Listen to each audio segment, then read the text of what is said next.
अस्सलामु अलैकुम नाजरीन, आज हम जेनीवा के अंदर मौजूद हैं। United nation human rights council का जो है ऑफिस यहाँ पर कायम शुदा है और यहाँ पर 37 जो है ह्यूमन राइट्स सेशन चल रहा है, जहाँ पर पूरी दुनिया से जो स्टेटलेस पीपल हैं या जो वॉइसलेस पीपल हैं वो यहाँ पर आते हैं, अपनी आवाज़ पहुँचाते हैं ह्यूमन राइट्स वायलेशन के हवाले से। दुनिया के अंदर जितने भी इंसानी हकूक़ हैं उनकी अलमबरदारी का ये एक मौसर अदारा है जहाँ आवाज़ सुनी जाती है और वो माने रखती है। हमारे साथ जो है तोकीर साहब जो हैं वो सहाफ़ी भी हैं और वॉइस ऑफ जर्मनी के लिए जो है वो काम करते हैं, इंग्लिश और उर्दू मीडिया के साथ वाबस्ता हैं, जानी पहचानी शख्सियत हैं। सोशल मीडिया के ज़रिए से पूरी दुनिया के अंदर इनकी आवाज़ जो है वो गूंजती है।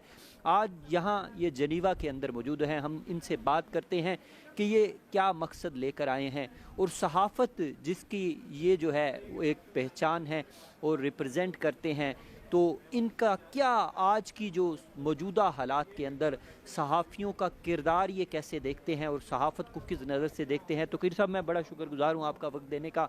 आप मुझे बताइएगा कि यहाँ पर आप जो है आज जेनीवा के अंदर मौजूद हैं, united nation human rights council का ऑफिस के अंदर, तो आपका क्या जो है क्या तरजीहात लेकर आए हैं, क्या आवाज़ जो है यहाँ पर आप पहुँचाना चाहते हैं दुनिया को, इस हवाले से थोड़ा सा नाज़रीन को आगाह कीजिएगा। देखिए, पाकिस्तान में बहुत सारी कम्युनिटीज़ हैं जिनकी आवाज़ मीडिया के ज़रिए पहुंच नहीं पा रही है। एक तो हमारे यहाँ ये एक नैरेटिव बिल्डअप हो गया है कि शायद एक इलाके के लोग बेहिस हो गए हैं और दूसरे इलाके के लोगों की तकालीफ वो न समझने को तैयार हैं, न सुनने को तैयार हैं या उनसे नफ़रत करते हैं। असल में ऐसा नहीं है।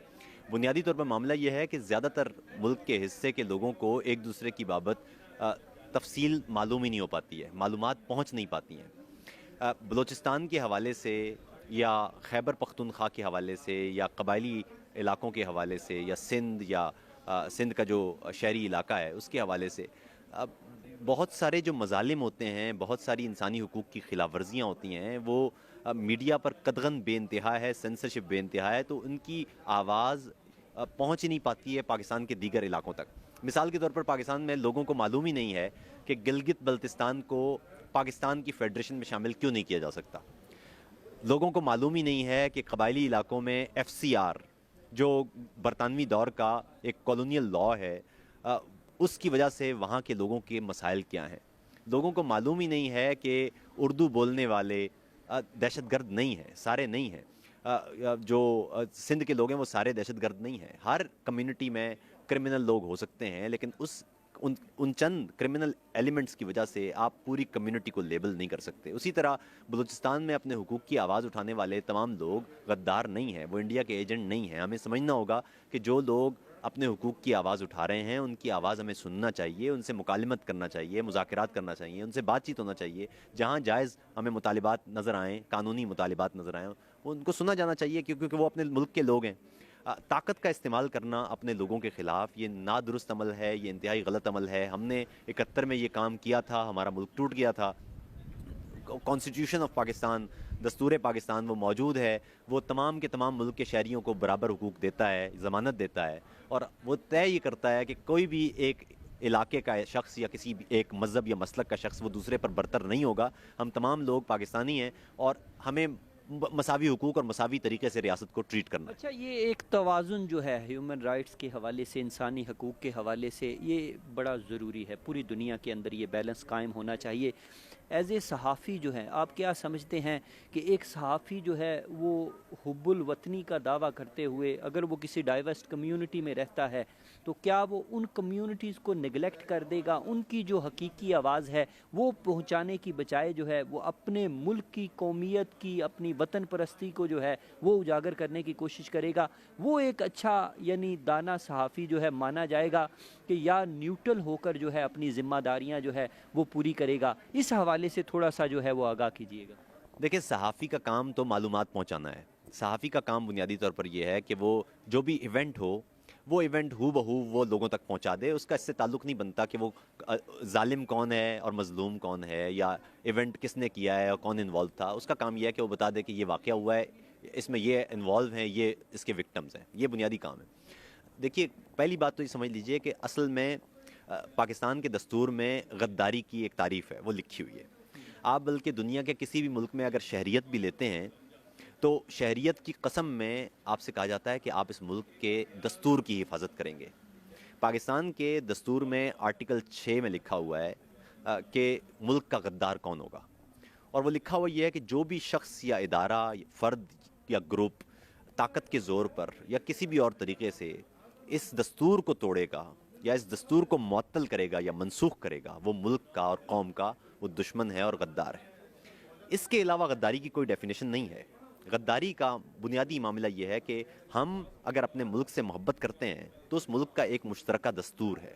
وہ دستور, اس میں خرابیاں ہوں گی, اور اس دستور میں لکھا ہوا ہے کہ اگر خرابیاں ہوں تو ان کو ٹھیک کرنے کا طریقہ کیا ہے. وہ پارلیمان کا طریقہ ہے, قوم کی آواز جہاں پر پہنچ اس پارلیمان میں ہوتی ہے اور وہ عوام کے نمائندے اس کو ٹھیک کر سکتے ہیں. لیکن وہ دستور کیونکہ اس پر اس ڈاکیومنٹ پر پوری کی پوری قوم متفق ہے, اس لیے اس کو اپ ہولڈ کرنا پڑے گا, اور کوئی راستہ نہیں ہے. دستور کی مثال کسی بھی قوم میں اس طرح سے ہوتی ہے کہ ایک قوم اگر ایک دیوار ہے تو اس دیوار میں مختلف اینٹیں, وہ اکائیاں ہیں, وہ برادریاں ہیں, وہ نسلیں ہیں, وہ گروہ اور صوبے ہیں, اور ان سب کو جوڑنے والا جو سیمنٹ ہے, جو گارا ہے, وہ ہے دستور. جب بھی آپ اس دستور کو توڑیں گے, اس قانون کو توڑیں گے, کوئی نہ کوئی اینٹ آپ کے اس دیوار سے نکل جائے گی. ہم نے اس دستور کو توڑا تھا. آپ غور کیجئے 1971 میں ملک میں جو رائج دستور تھا, جب وہ ٹوٹا تھا, جب لکھا ہوا تھا دستور میں کہ جو بھی اکثریتی پارٹی ہوگی اس تک اقتدار پہنچ جائے گا, بنگالی جیت گئے, ہمیں ان کو اقتدار دینا چاہیے تھا, ہم نے ان کو اقتدار دینے کی بجائے وہاں پر ملٹری آپریشن کیا, نتیجہ یہ نکلا کہ وہ علاقہ ہم سے, ہمارے ملک سے الگ ہو گیا. اسی طرح بلوچستان میں لوگ حقوق کے لیے آواز اٹھا رہے ہیں. ان کے حقوق کی بات سننا یا ان سے بیٹھ کے مکالمت کرنے کے بجائے جب آپ ان پر گن شپ ہیلی کاپٹر سے فائرنگ شروع کر دیں گے یا لڑاکا طیارے استعمال کرنا شروع کر دیں گے یا فوج استعمال کریں گے, تو نتیجہ یہ ہوگا کہ آپ وہاں نفرت کی ایک ایسی فصل بو دیں گے کہ پھر وہ ٹھیک نہیں ہوگی. اسی طرح اس وقت حالت یہ ہے کہ سندھ میں مہاجر شکایت کرتا نظر آتا ہے ریاست سے, سندھی شکایت کرتا نظر آتا ہے ریاست سے, سرائکی کو شکایت ہے, بلوچ کو شکایت ہے, مکرانی کو شکایت ہے, گلگت بلتستان کے لوگوں کو شکایت ہے, پشتونوں کو بھی. تو ایسے ریاست نہیں چل سکے گی. اس طرح تو آپ ایک ایسی دراڑ قائم کر رہے ہیں جس میں ایک تو اندرونی طور پر نفرت, اور پھر ایسے موقع پر جو آپ کے دشمن ممالک یا ایلیمنٹ ہیں اس کا فائدہ اٹھائیں گے, اور اس کا فائدہ اٹھاتے ہوئے وہ آپ کی فیڈریشن ٹوٹ جائے گی.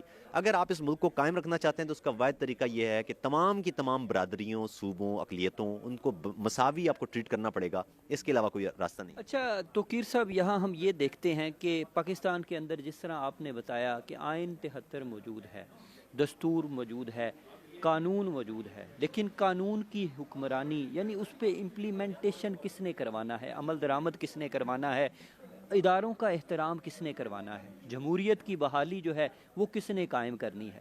یعنی ہر ادارے کو اگر کہا جاتا ہے کہ وہ اپنی حدود و قیود میں رہے تو پھر بھی غداری کی جو ہے وہ تہمتیں لگنا شروع ہو جاتی ہیں.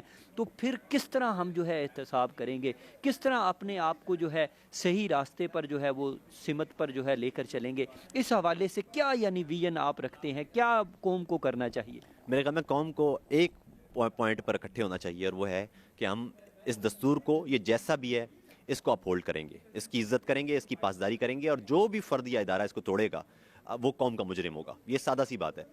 بات یہ ہے کہ اگر آپ نے ملک قائم رکھنا ہے تو اس کے ادارے قائم رکھنا پڑیں گے, اور کسی بھی ادارے کی عزت, کیونکہ ادارہ بنتا ہی دستور کی وجہ سے ہے, اس کی عزت بھی دستور طے کرتا ہے. جب بھی وہ ادارہ, کوئی بھی ادارہ یا شخص جب وہ دستور توڑے گا تو وہ خود بخود ادارہ نہیں رہے گا, وہ گروپ بن جائے گا. اگر اس کے پاس بندوق ہے تو وہ بندوق بردار ایک مسلح گروپ بن جائے گا جو قوم کے خلاف ہوگا, کیونکہ قوم کی سائڈ پر وہی ہوگا جو دستور کی حفاظت کر رہا ہوگا. تو میرے خیال میں قوم کو اس ایک نقطے پر اکٹھے ہونا چاہیے, اور وہ یہ کہ ہم اس ملک میں, اگر ہم اس ملک کو چاہتے ہیں, اگر ہم چاہتے ہیں کہ وفاق قائم رہے, اگر ہم چاہتے ہیں کہ ملک قائم رہے, تو اس ملک کا دستور ہمیں بچانا پڑے گا. اور کوئی بھی فرد یا ادارہ جو اس ملک کا دستور توڑ رہا ہے اس کو ہمیں روکنا پڑے گا. اور جہاں تک تعلق ہے غداری کے سرٹیفکیٹ, تو یہ سمجھ لیجئے کہ پاکستان کی تاریخ میں اب تک ہر وہ لیڈر جو پاکستان کی عوام کا نمائندہ تھا, اسے غدار قرار دے کے اس سائیڈ لائن کر دیا گیا, اسے جو سیاسی دھارا تھا اس سے الگ کر دیا گیا, اور اس کی جگہ پر وہ سیاستدان لائے گئے. اس وقت آپ کو پارلیمان میں زیادہ تر وہی سیاستدان نظر آئیں گے جو فوج لے کے آئی تھی, جن کا عوام سے براہ راست کوئی تعلق نہیں تھا. اور مزے کی بات ہے, جب وہ وقت کے ساتھ ساتھ وہ میچور ہونا شروع ہوتے ہیں, جیسے ہی وہ میچور ہونا شروع ہوتے ہیں ان کو توڑ دیا جاتا ہے, اور ان کی جگہ پھر نئے پپٹس بٹھا دیے جاتے ہیں. اس طرح سے یہ ملک نہیں چل سکے گا, یہ ملک, اس کو نقصان ہوگا. اچھا, آخری جو ہے نوجوان نسل کے لیے جو یوتھ ہے پاکستان کی, وہ ایک यानी एक अच्छी जदीद जो है वो तकाज़ों से हम आहंग है, टैलेंट भी रखती है, लेकिन दुनिया के अंदर जो है उन्हें कई करप्शन के हवाले से या कई जो है वो नेगेटिव चीज़ों का सामना है। तो उनको इस लम्हे के अंदर, इस मौके के अंदर क्या पैगाम आप देना चाहेंगे यूथ के लिए, ख़ास तौर पर जो है नौजवान नस्ल के लिए? देखिए, पाकिस्तान की खुशकिस्मती ये है कि पाकिस्तान एक ऐसा मुल्क है जिसमें आधी से ज़्यादा आबादी 30 बरस से कम उम्र की है।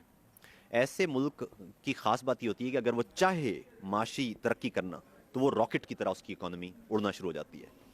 पाकिस्तान को इस वक्त दरकार है ज़्यादा यूनिवर्सिटीज़, कॉलेजेस, वोकेशनल ट्रेनिंग्स, हुनरमंदी, ताकि लोग माशी तौर पर खड़े हों और आहिस्ता आहिस्ता उनके पास वो वैक्यूम आ जाए जिसके अंदर वो फिर अगली जो नस्ल होगी उसको वो एक अच्छी तालीम उस वैक्यूम में डाल सकें, ताकि वो माशी तौर पर अपने पैरों पर खड़े हों। नौजवान को इस वक्त ये चाहिए कि वो सबसे ज़्यादा ज़ोर इस बात पर दे कि हमें हमारी रियासत को ह्यूमन डेवलपमेंट में पैसे खर्च करने की ज़रूरत है, क्योंकि जिस मुल्क की आबादी का 50% से ज़्यादा 30 बरस से कम हो, जिस मुल्क की आबादी का मीडियन 23 हो, उस मुल्क की बुनियादी ज़रूरत और पहली तरजीह इंसानों की तरक्की पर मरकूज़ होती है। यानी हमें तालीम चाहिए, हमें हुनर चाहिए, हमें सेहत चाहिए, हमें सलामती चाहिए।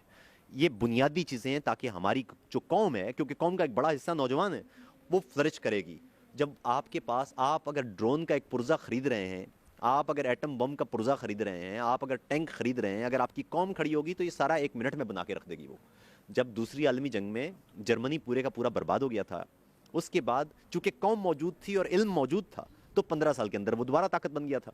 तो आपको सबसे पहले इल्म को कॉन्सेंट्रेट करना पड़ेगा अपने मुल्क के अंदर। जो आपके पढ़े लिखे लोग मुल्क से बाहर जा रहे हैं, उन्हें इंसेंटिव्स दे के वापस लेके आएँ। जो ज़्यादा पढ़े लिखे लोग हैं, आला तालीम याफ्ता हैं, उन्हें पॉलिसी मेकिंग पर बिठाएं। जो PhD लोग हैं वो मुल्क की पॉलिसियाँ बनाएं। जो एजुकेशन के लोग हैं वो एजुकेशन पॉलिसी बनाएं। जो हेल्थ के लोग हैं वो हेल्थ पॉलिसी बनाएं।